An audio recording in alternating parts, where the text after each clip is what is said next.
Ini adalah casing yang saya beli atau akan saya review by request ya. Jadi ada dari kalian yang menanyakan di kolom komentar di video review casing yang sebelum-sebelumnya. Bang, request dong review Occipus Gamma C50. Nah, ini sudah saya beli. Dan FYI untuk opsinya, casing ini punya dua opsi warna, yakni hitam dan putih yang akan saya review ini. Dan juga ada dua opsi fan, yakni include 4 fan atau exclude alias tanpa fan. Untuk spesifikasi lengkapnya bisa kalian lihat di bagian belakang kardusnya ini. Mulai dari product dimension, kemudian support atau slot fan yang ada di casing ini, plus dia juga bisa support radiator atau IO water cooling 360. Dengan tinggi maksimal CPU cooler bisa sampai 160 mili plus panjang GPU yang bisa sampai 340 mili. Jadi langsung aja ya, sekarang kita review Occipus Gamma C50 White ini.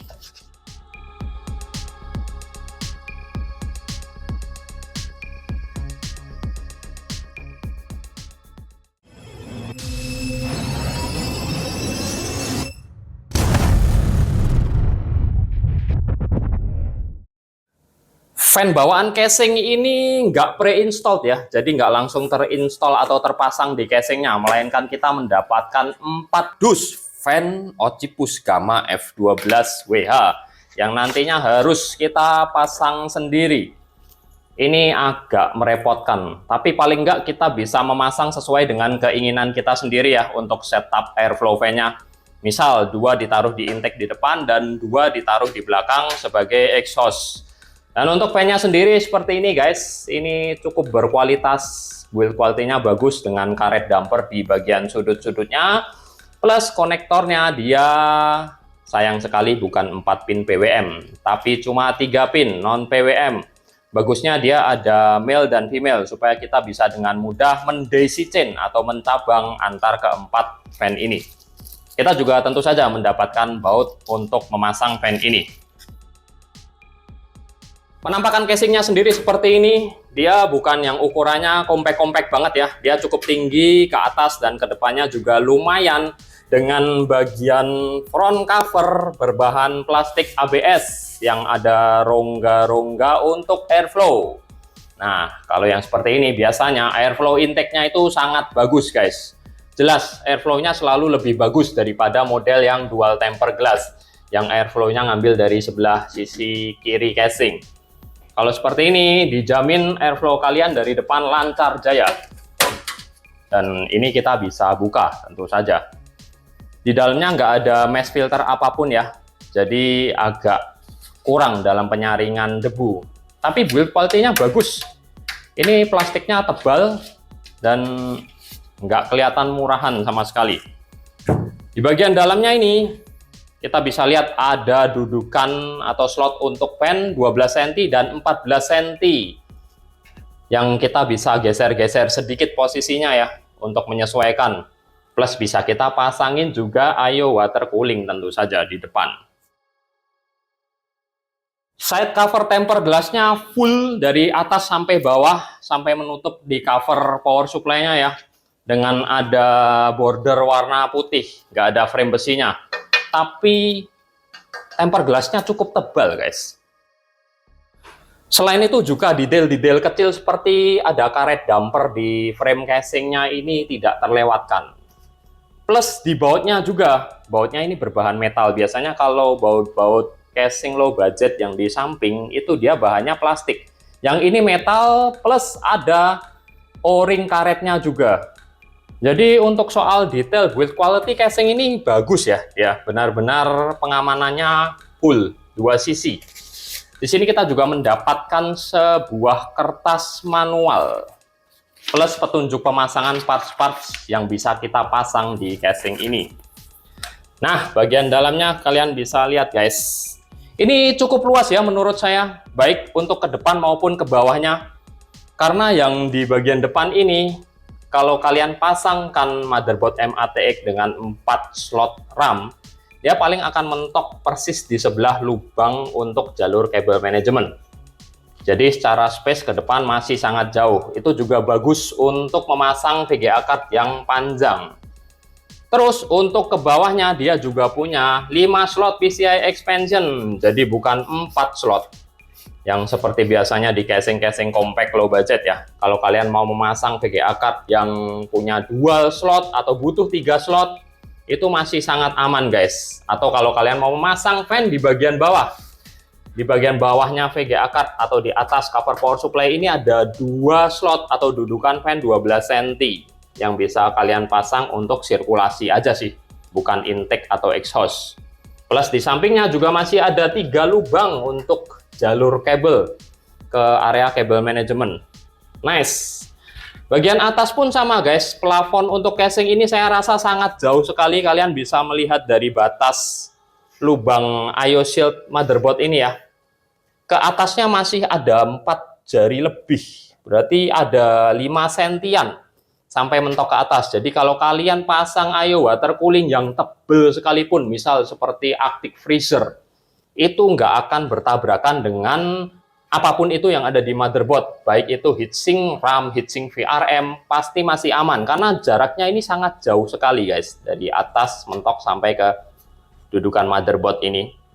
Nah, untuk cover power supply-nya ini dia ada lubang, ini selera sih. Kalau saya sih lebih suka ditutup aja ya, supaya nggak kelihatan rame di sini, karena ini kan supaya buat bisa melihat merek power supply apa sih yang kita pakai. Kalau kita merek power supply-nya jelek kan malu ya kalau dilihat, mending ditutup aja sekalian.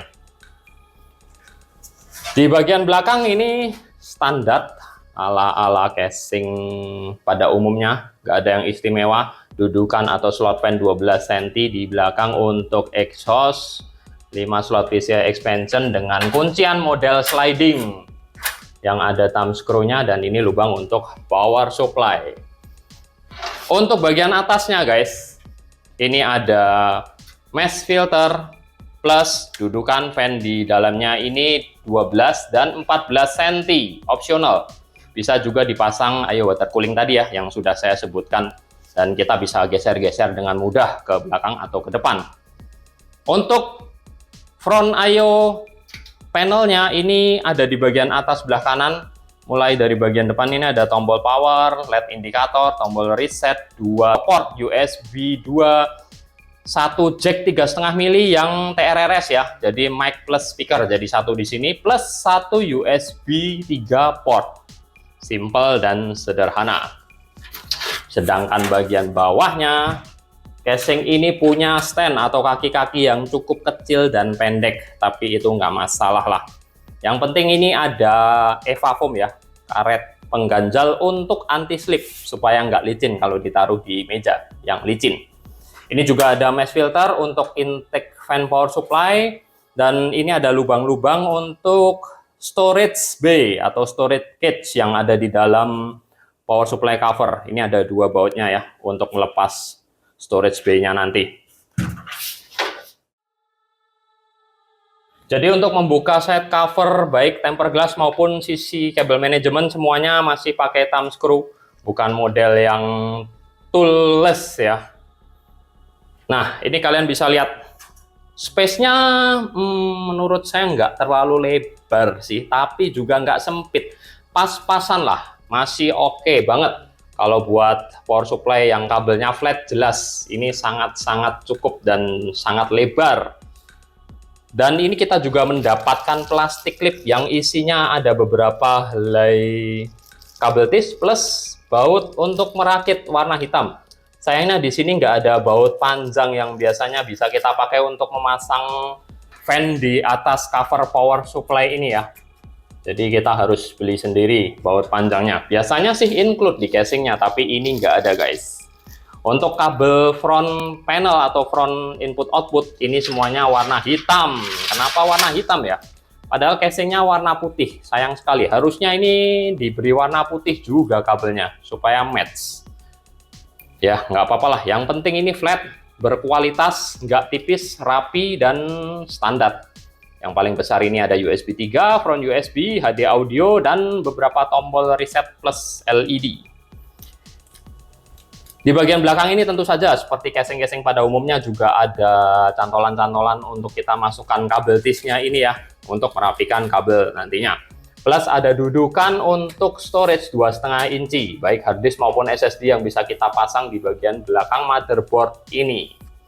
Di bagian bawahnya juga masih ada storage bay. Ini multi juga, bisa storage 3,5 inci maupun 2,5 inci di storage bay ini. Bisa ditaruh di bawah dan atas bertumpukan SSD dan hard disk. Sebelahnya lagi tentu saja adalah tempat atau slot untuk power supply yang cukup panjang.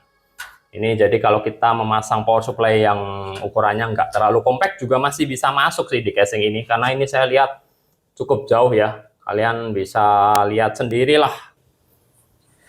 Oke, jadi mungkin nggak ada lagi yang bisa dibahas dari casing yang satu ini ya.